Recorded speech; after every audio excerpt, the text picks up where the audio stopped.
Thank you, Damir. It's a real pleasure to be here, and it's a real pleasure to have you guys here. I hope that what I have to say will be a little bit thought-provoking, and for the rest of you as well, hopefully.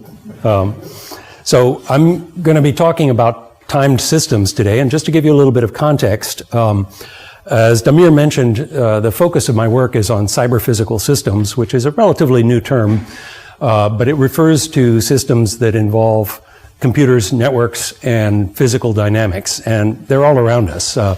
Manufacturing systems that include robots, avionic systems, smart buildings, biomedical systems, automotive systems. It's hard to find any place in industry these days where computers aren't playing a major role. And intellectually, the major focus of the field of cyber-physical systems is in dealing with the ways in which the intellectual methods that we use in computing clash with the methods that we use in designing, analyzing, and understanding physical systems. These don't always work very well together, and really the focus of this field is on trying to find ways to reconcile these two worlds. So one of the key problems is the problem of time. And what is time? Well, there's an old joke that time is nature's way of keeping everything from happening at once. But actually, it turns out that from a physical perspective, that joke is nonsensical because as Einstein's theory of relativity taught us, the very notion of everything happening all at once is not well defined. You can't even formulate that statement logically within the context of relativity.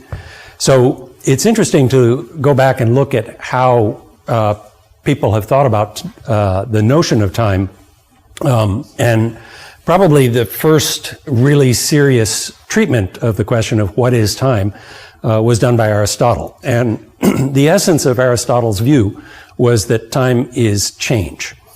That whenever you have some physical system that is undergoing change, the nature of what we mean by time is the nature of that change. Now, one of the interesting things about that model is that if you don't have a physical system, or if you have a physical system that is not changing, then time doesn't advance. So that's a little bit weird. So it's quite a while later, Isaac Newton came up with a whole very different formulation. The idea was that time is this uniform backdrop that exists in the physical world, independent of humans, independent of our thought processes, independent of anything else physical. Time just is a background fact, and it advances uniformly everywhere. Okay? And Newton developed this whole formalism for dealing with this model of time. Calculus turns out to be an essential part of that. And it is actually the way, the Newtonian model of time is very much the way many of us, when we do technical work, we think of time in the Newtonian way. I'd like to emphasize that when you're not doing technical work, you probably do not think of time in the Newtonian way. I mean, I personally know that time passes faster as you get older.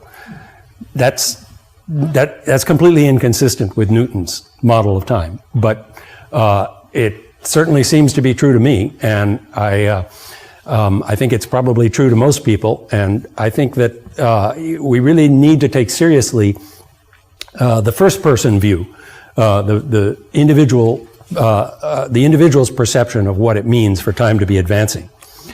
Now, Einstein came along at the beginning of the 20th century and threw the whole notion of time for a loop, because it turns out that time is not a background, uniformly advancing, continuous variable that can be viewed everywhere. In fact, the relativistic model says, well, actually there's a whole bunch of problems. You can have two events occurring that look like they're simultaneous to one observer.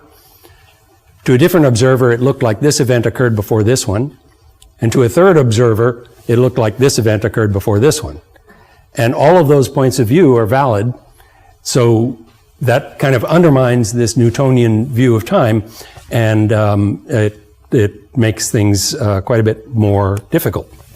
Now, even more recently, there's been a lot of turmoil, largely driven by some pretty esoteric theories in physics that are coming to the conclusion that time is actually fundamentally discrete, that it's not even operating on a continuum, that time progresses instant to instant without actually moving smoothly in between. Now, unfortunately, you know, the time ticks that they're talking about are kind of small. They're on the order of 10 to the minus 44 seconds, which is approximately 22 orders of magnitude smaller than the smallest time gap that humans have ever been able to measure. So it's an absurdly small quantity of time when they talk about this fundamental discretization of time, and it's a thesis that actually, in my opinion, is fundamentally questionable. I believe it's not a testable thesis. Now, just to illustrate that time is not a solved issue, these are two really wonderful books just published recently by two very eminent physicists, Richard Muller and Carlo Rovelli. Muller's book came out in 2016, and he gives an alternative theory of time that he is absolutely convinced is the right one, but he acknowledges that it's not scientifically testable unless we can find a couple of large black holes that will cooperate by colliding somewhere near enough to us that we can make certain measurements that he says are needed in order to test his theory of time. So that is going to be a problem. We may wait a long time for these black holes before we can test his theory. Rovelli says very explicitly in his book that the nature of time is perhaps the greatest remaining mystery. So he just throws up his hands and says, you know, we don't really know what it is. Okay, so it's still an open problem.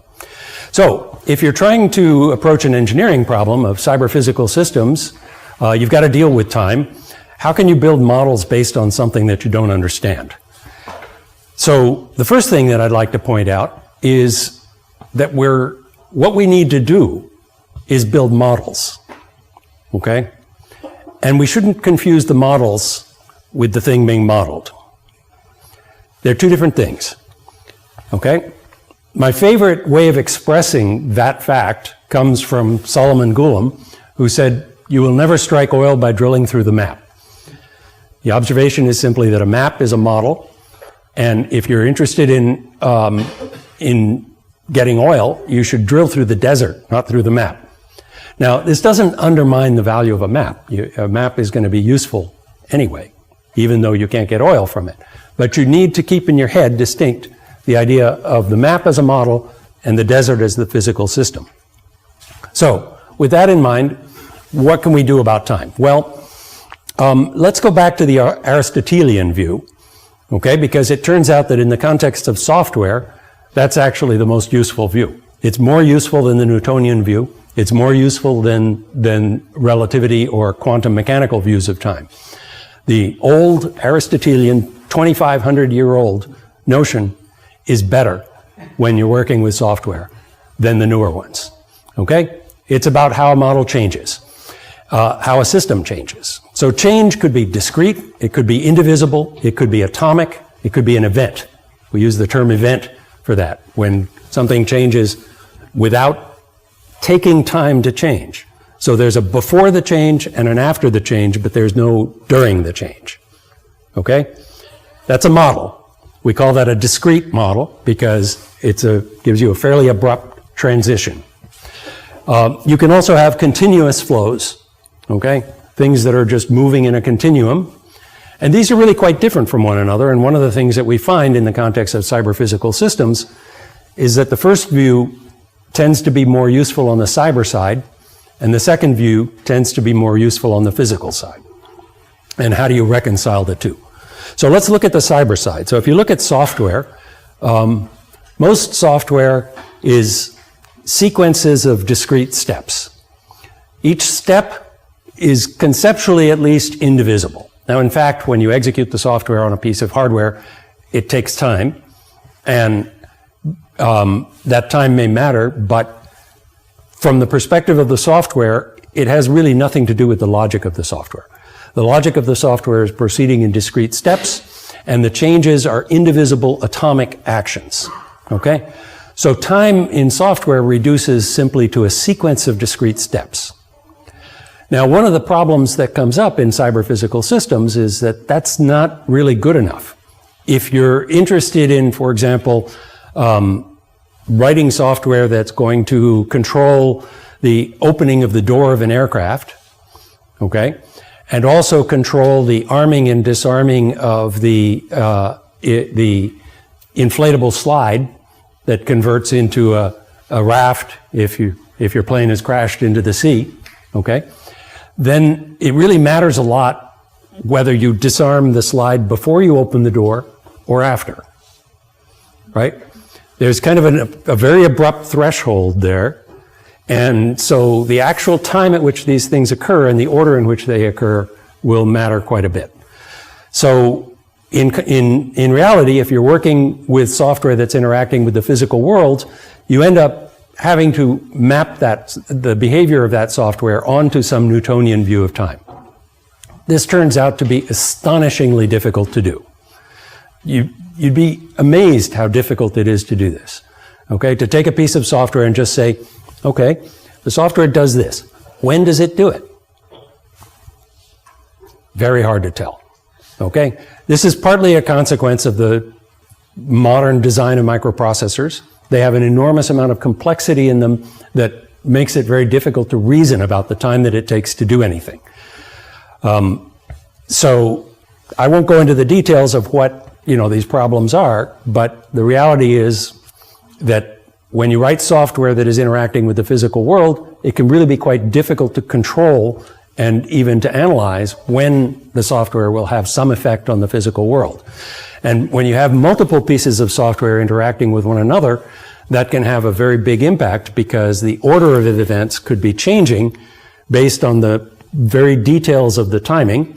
And you could have one piece of software controlling the disarming of the emergency slide and the other piece of software controlling the opening of the door, and something kind of random, uncontrollable happens in the execution of the software. The order gets reversed. Somebody opens the door, and the slide expands into the entrance ramp of the aircraft, creating a real disastrous situation.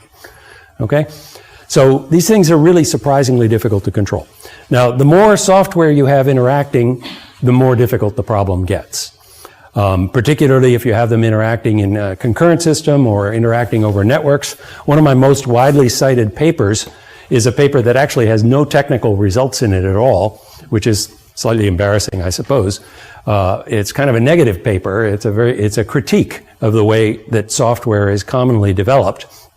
And it points out that, in fact, the behavior of software is very counterintuitive for humans, and that humans have a lot of difficulty reasoning about the timing behavior of the software because it really behaves in ways that are very different from the physical systems that we have developed intuition about. But you'll have to read that paper. But the point is, things are difficult. To illustrate this, one of the key things that is a very common, actually a universal feature in software is that the mechanisms that are used for doing input and output use interrupts, which enormously complicate the timing behavior of software. I have this wonderful quote from Edsger Dijkstra, who's a very well-known computer scientist, from way back in 1972, where he says, many a system's programmers' gray hairs bear witness to the fact that we should not talk lightly about the logical problems created by this feature. He was basically tearing his hair out, trying to figure out how programs were going to behave, given this fundamentally concurrent behavior that got introduced into the architectures around that time. Now, if you're working in the field of real-time software today, how do you deal with this issue? Well, one of the ways you can deal with it is you try to model in great detail everything that's happening in your system. So you build models with a lot of detail. They include everything about the implementation of your microprocessor, including things like how much memory it has, how the memory is organized. It may even matter what the temperature of the microprocessor is, because many of them have self-adaptive systems that regulate the temperature of the microprocessor, and it'll affect the timing. So you can create these very detailed models and then try to analyze those models. That's one very common approach. The result is expensive, intractable models. And the reality is that even if you're successful with this modeling, you may not be able to use these models to do any kind of prediction. So this is a wonderful image from a paper from 2015 that comes from ETH in Switzerland, where they showed that even under very idealized circumstances, where you assume that the software actually is able to control the timing very precisely, and it's able to make everything deterministic, you can still get chaotic behavior, okay? Now, chaos in this sense is actually a technical term. So a chaotic system is one where very small perturbations in the starting point of the system have very big effects in the future. Okay? Small perturbations, big effects. That's a chaotic system.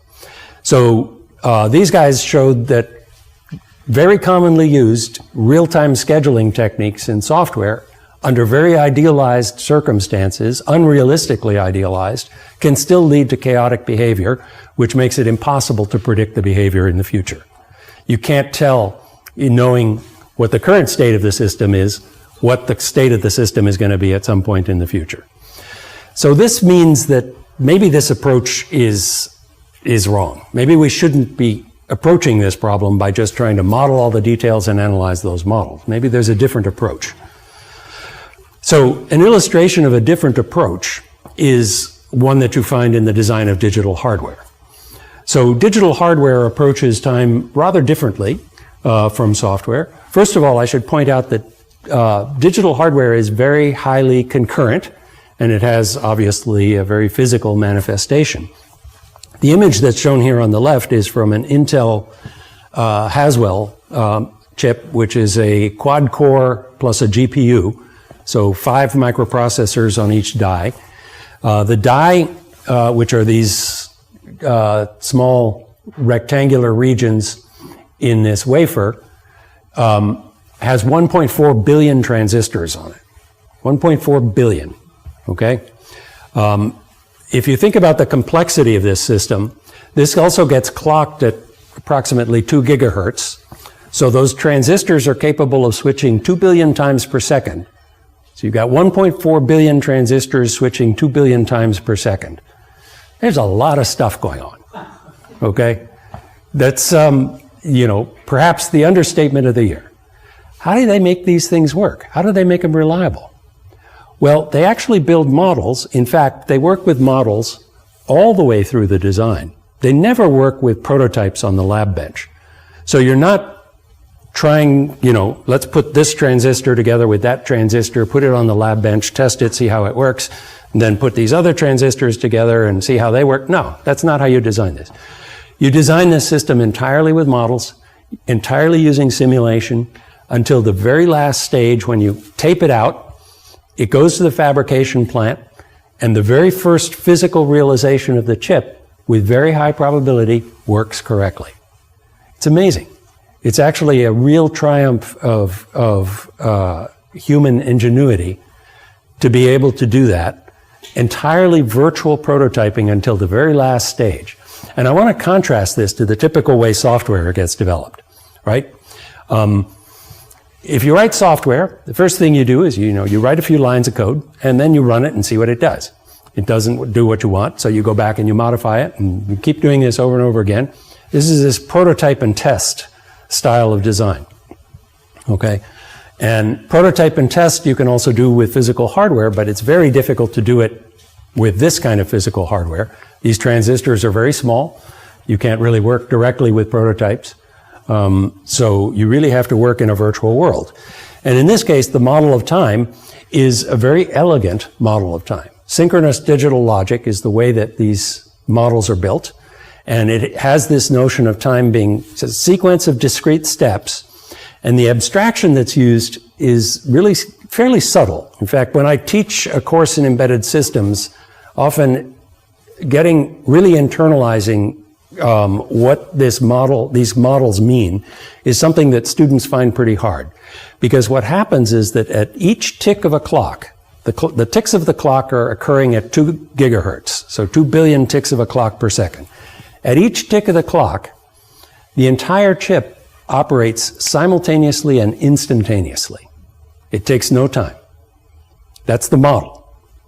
Okay? Obviously, the physical world doesn't do that exactly, but the model is that everything in the chip operates instantaneously and simultaneously. Okay?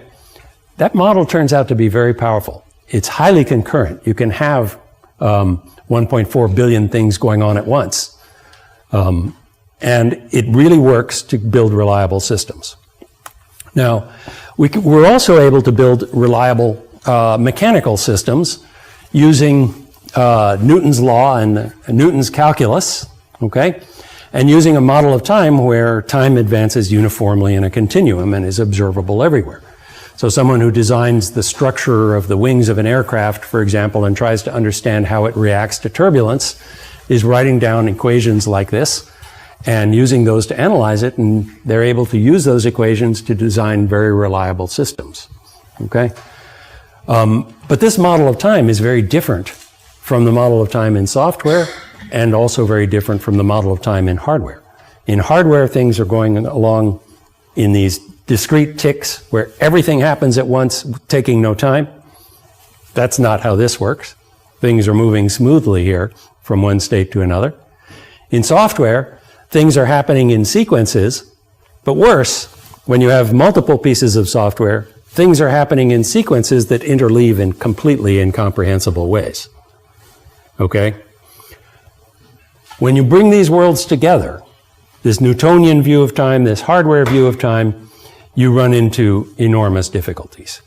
There's a few more pitfalls. If you try to use this Newtonian view of time in software, for example, time is uniform, time is in a continuum, time is a real number, okay? You run into a number of problems. One of them is we'd like for the precision of time to be finite and the same for all observers. Nobody can measure time perfectly, okay? If you're going to measure time imperfectly, let's at least make sure that everyone who is comparing times uses the same order of magnitude of imperfection, okay? The precision of time should be independent of the absolute magnitude of time. You're going to be able to measure time only with respect to some precision. It shouldn't matter how long ago the Big Bang was, okay? What you choose as your origin should be irrelevant, okay? The third requirement is that if you add 2 times or 3 times, you would like addition to be associative. In other words, T1 plus T2, where these are times, if you add these 2 first and then add a third one, you would like that to be the same as if you had added these 2 first and then added T1. Seems like a simple requirement. Unfortunately, when you realize this in computers, none of these 3 requirements are satisfied. Okay? So you try to use a Newtonian model of time, and you find that these basic requirements don't actually hold up in your model in any reliable way. There's more pitfalls with Newtonian time, which is that time is a continuum. Things flow smoothly. But that doesn't mean that systems behave smoothly. You can have discrete events like the collisions of the balls in this spring mass system, okay, where those occur at an instant, and there's an instantaneous change in the velocity of the balls when the collision occurs. So that's not a smooth change at all, and you have to be able to deal with these kinds of smooth changes, particularly in cyber-physical systems, where software is causing things to occur abruptly by the very nature of the way software works. So what happens is that in reality, when you bring the cyber and the physical worlds together, the models of time break down. And the reality is that our engineering technologies for dealing with these systems are really pretty weak. We don't have good ways of reasoning about the timing behavior of these combined software and physical systems. Okay, so that all sounds really negative. right? I mean, here we are at a wonderful engineering institution, and I'm telling you, even the best minds here can't solve this problem yet. But we will solve it. How will we solve it? Well, here's where, so Damir mentioned that I had this book, and this was kind of a crazy project for me because I've written a number of textbooks, and this was my first attempt to write a book for a general audience. And I had a real insight that I got while working on this book that I'm a little bit embarrassed by the fact that I hadn't gotten this insight before. Because I've been working in this field for 40 years, and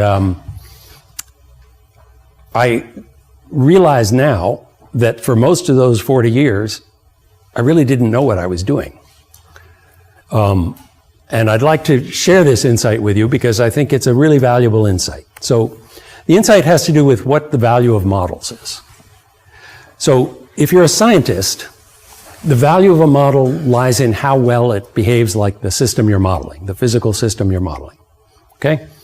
If I give you the solar system, for example, and you give me a model that shows the Earth crashing into the sun, it's not a very good model, right? Because the physical system doesn't do that. At least we haven't seen it happen yet, okay?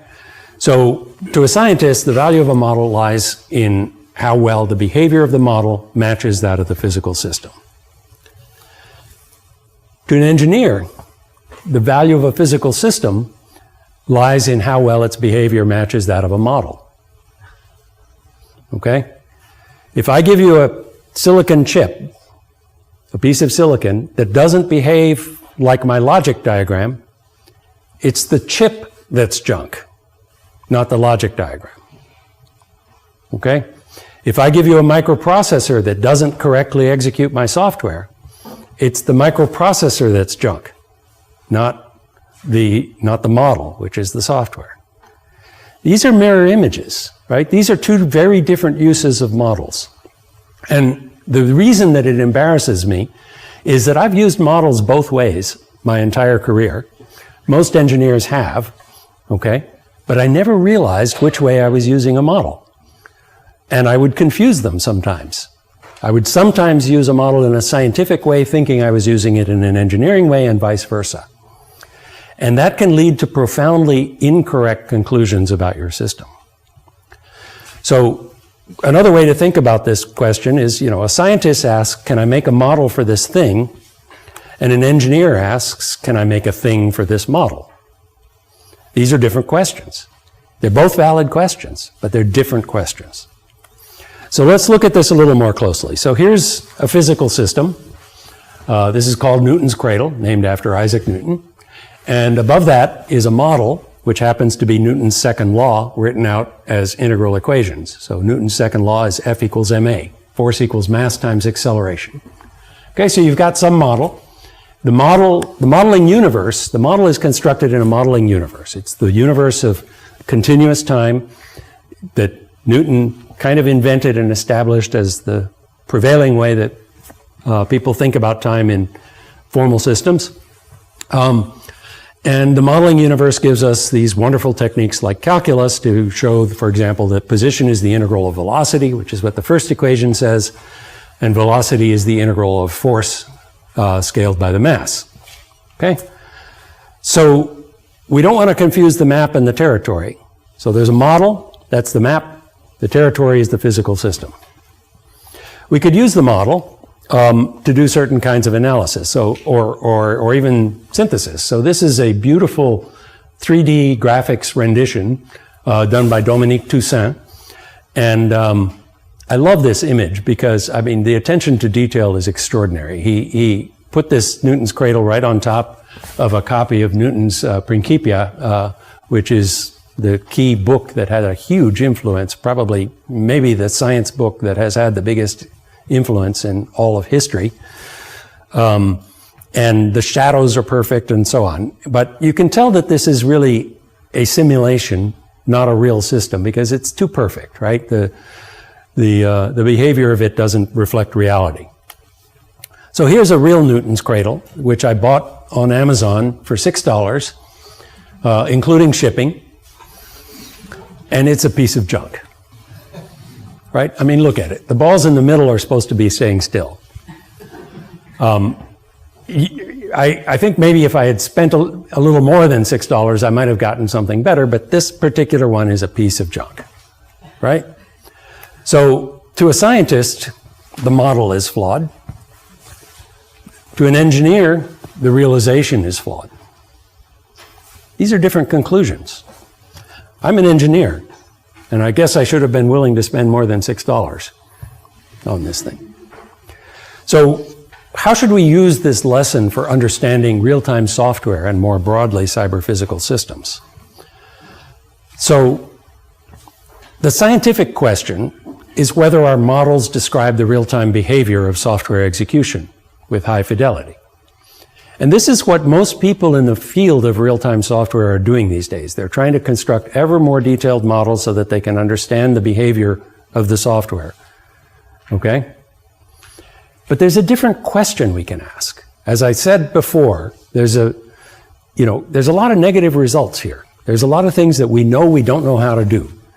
And one of the best techniques that you can use in your career, whatever your career ends up being, is that if you're facing a question that you can't answer, change the question. Okay? So let's change the question. So is the question, instead, can we build real-time execution where the behavior matches that of our models? In other words, specify behavior, make the physical system conform with that, instead of trying to figure out what the physical system is doing. Okay? That gives you a rather different approach to solving the problem of how to design, how to analyze, how to understand cyber-physical systems.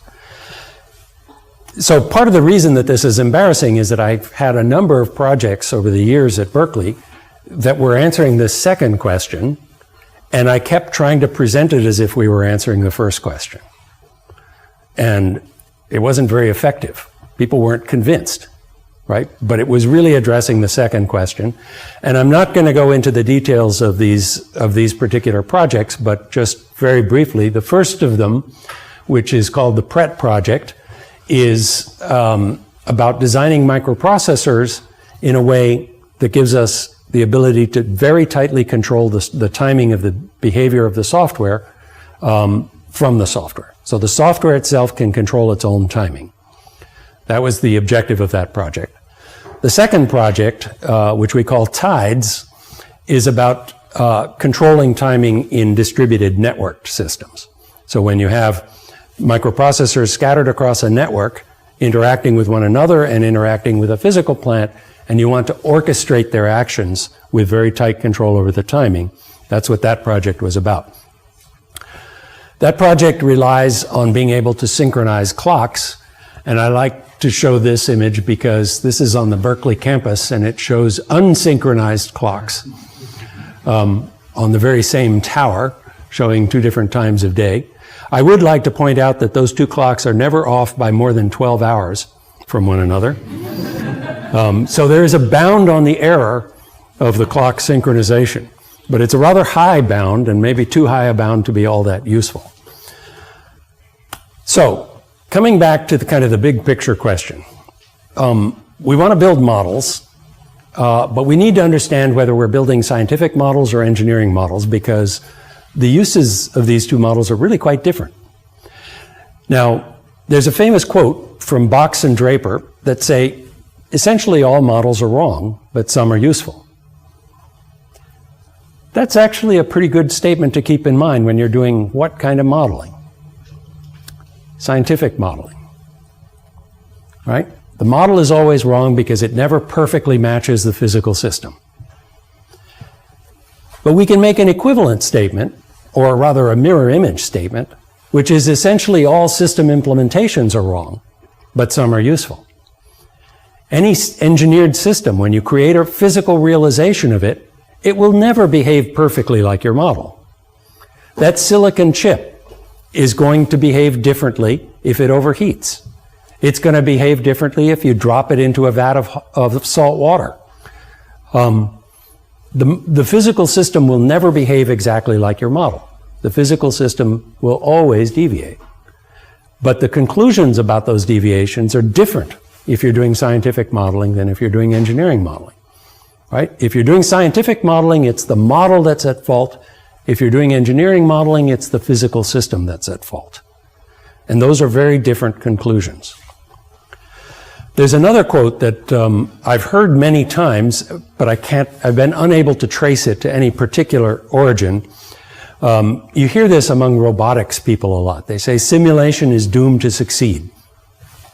And what they mean by this is that if you construct a simulation of a robot system, like the simulation, Dominique Toussaint's animation of the Newton's cradle is such a simulation. It was too perfect, right?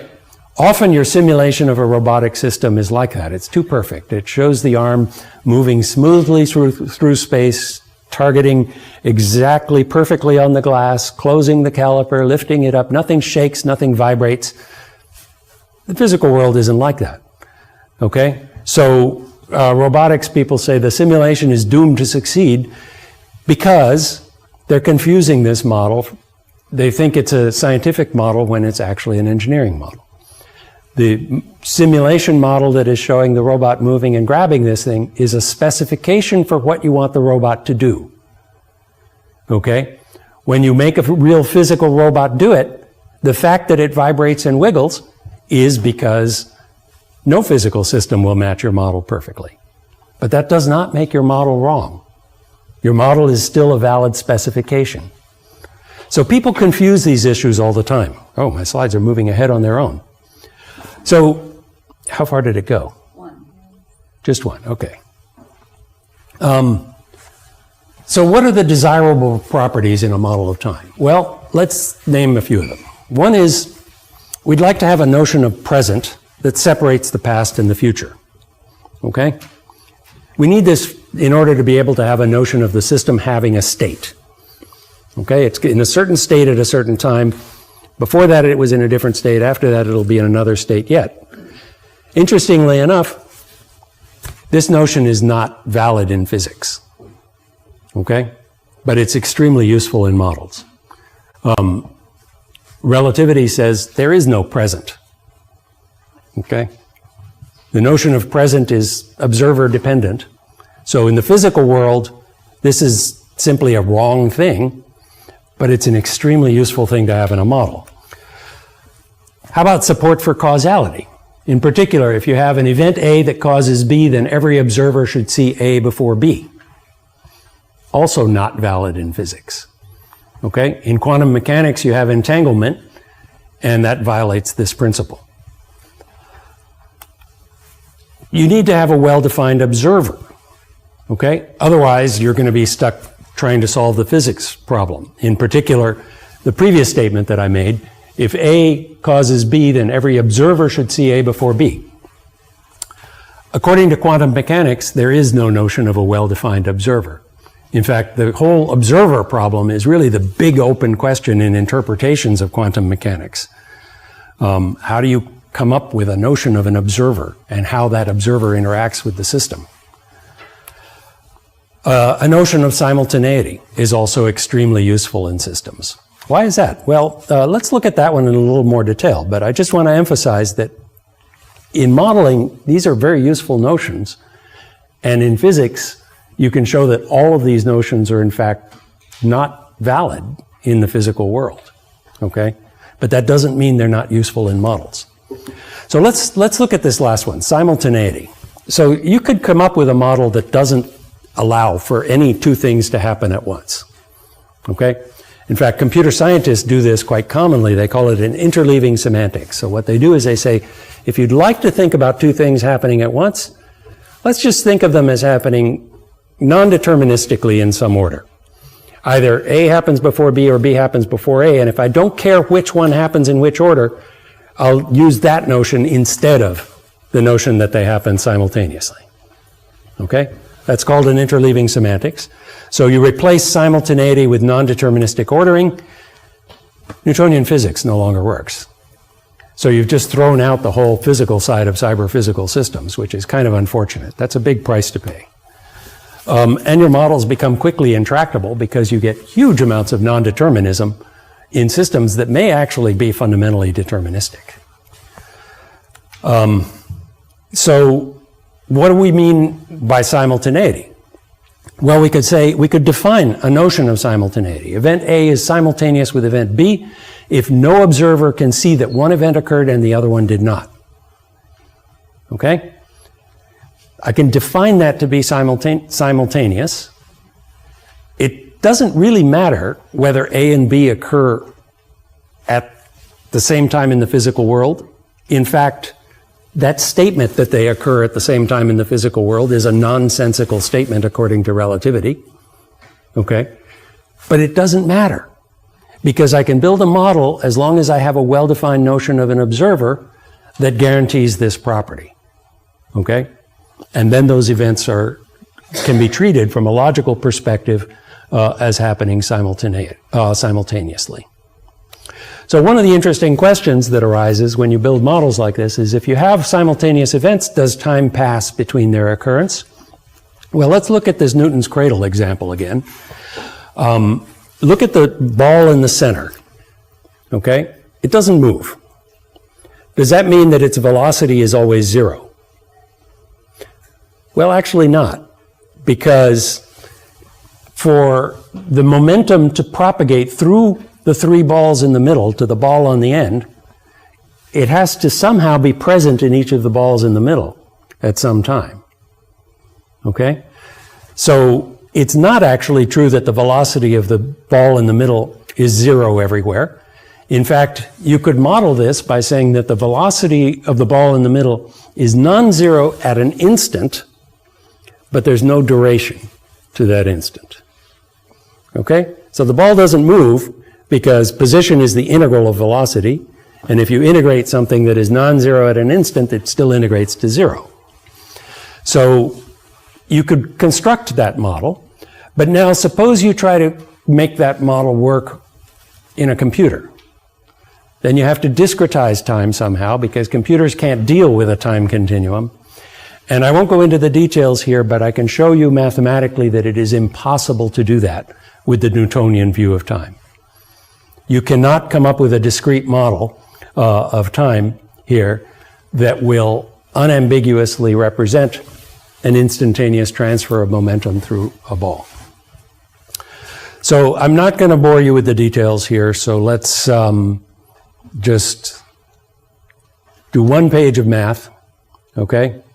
Which is that in the classical Newtonian view, velocity is a function that maps real numbers into a triple of real numbers. Okay? That notion doesn't work if you're going to allow simultaneous events. We've augmented that notion with what we call superdense time, which allows at an instant in time for a sequence of events to occur without time elapsing. There's no physical notion that it corresponds to this, but we don't need for a physical notion to correspond to it for the model to be useful. That's my essential point. I will skip over the details of the math. In pictures, it looks like this. You can have a smooth curve that in an instant in time, you proceed through a sequence of instantaneous values, and then you return to being a smooth curve after that instant in time. And with this kind of a model, you can very cleanly handle things like these simultaneous collisions of these balls in Newton's cradle. So, coming back to the question of what is time, we have all these physical models, which all remain problematic. All of these are talking about scientific models, not engineering models. When we want to come up with engineering models, we have more latitude. The criterion that we want to apply is the model useful? Okay? Can we build a physical system that will come reasonably close to its behavior? If we can do that, then the model is useful. Its correctness with respect to the physical world is irrelevant. So, in conclusion, this is really the high order bit. In science, the value of a model lies in how well its behavior matches that of a physical system, whereas in engineering, the value of a physical system lies in how well its behavior matches that of a model. And how you construct models will depend on which of these two kinds of modeling you're doing. So my message for cyber physical systems in particular is that I believe we should be doing less science and more engineering. Thank you very much.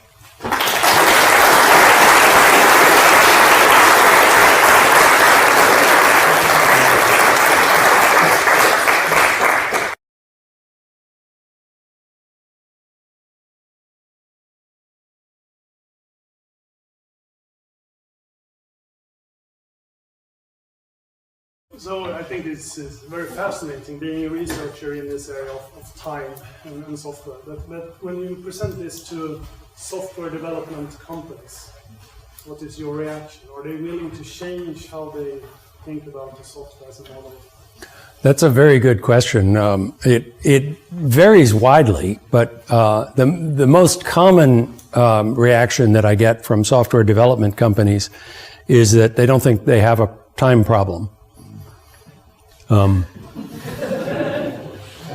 And I think that to some degree, you know, the world of computers has spoiled them because of Moore's law having been progressing so rapidly that if they have a time problem, they can just wait 6 months and the time problem goes away. I try to convince them that the issue isn't primarily about doing things fast. It's about doing things repeatably. Okay? I think that is the essential time problem that software development faces, is that the behavior of a piece of software varies in the field from the way that it varies on your the way that it behaves on your test bench. And so I have kind of been on a campaign that if you get control over timing, you can simply ensure that the behavior in the field will match the behavior on your test bench, which can give you a lot more confidence in your products. But it's a hard sell because it's a change of mindset.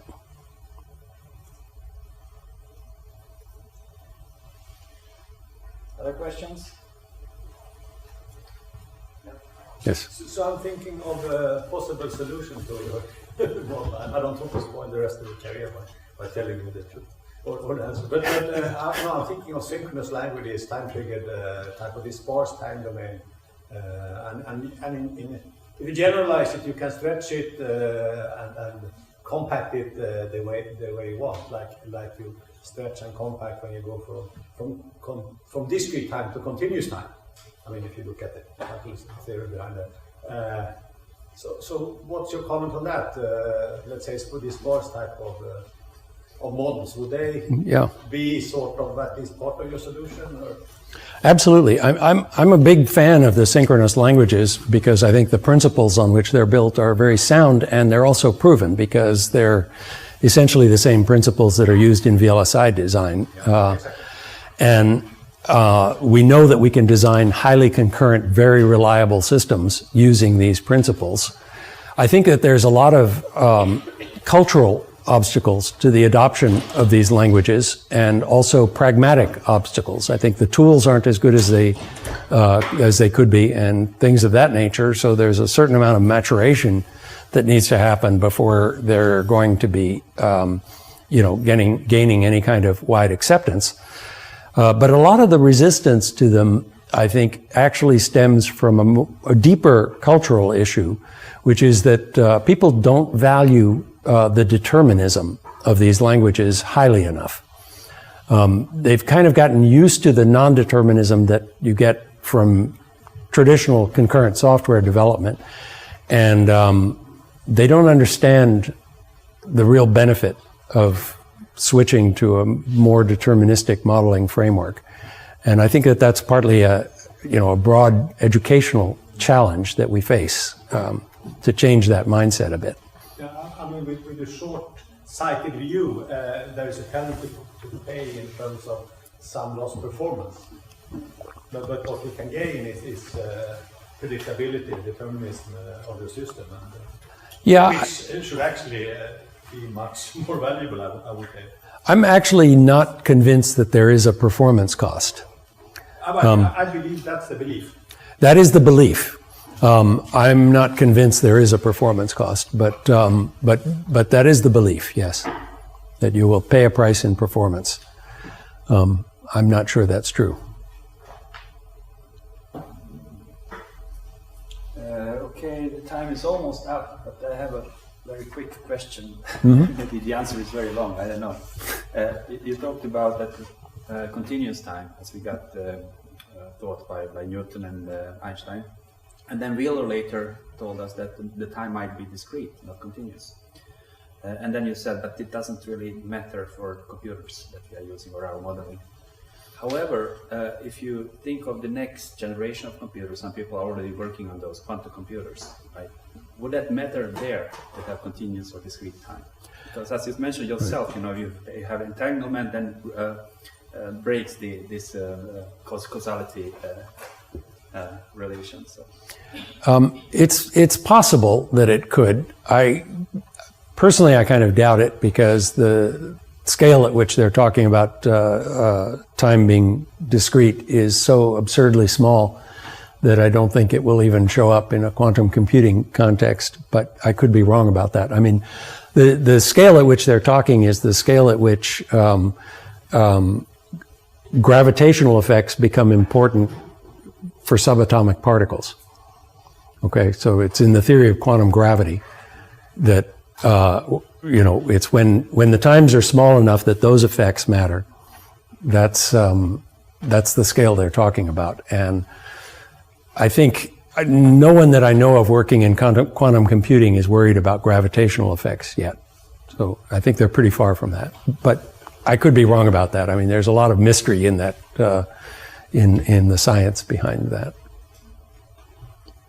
Okay, thank you very much. I have something to do when you talked about the simultaneity and then observers.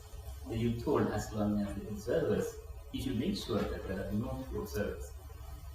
You know, if there's something happened, they should not see it differently. So actually, isn't it changing the problem from one domain to the problem?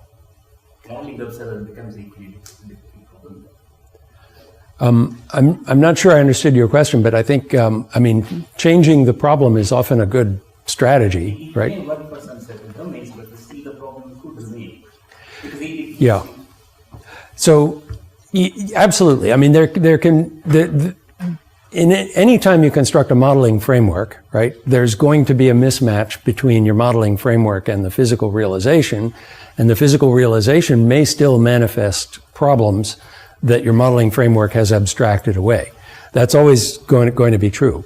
But I'd like to point out that on that particular problem of, you know, making sure that two observers see consistent data, that's something that software people are pretty good at, right? We have lots of good software engineering techniques that constrain visibility of change.